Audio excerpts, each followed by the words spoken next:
Nais makakita ng mga bagong ebidensya at mas matibay na kaso ang National Unity Party o NUP habang nagpapatuloy ang pagdinig sa impeachment complaint ni Vice President Sara Duterte. Nakasaad sa inilabas na pahayag ng partido na isang seryosong usapin ang impeachment na dapat nakabatay sa malinaw at kapani-paniwalang ebidensya.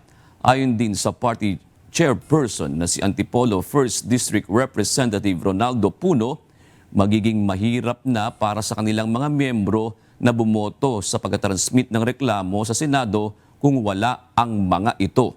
Muling binigyan diin ng partido na hindi sila maaaring sumang-ayon na lang sa isang rehashed na kaso na para sa kanila ay mahina at inconclusive.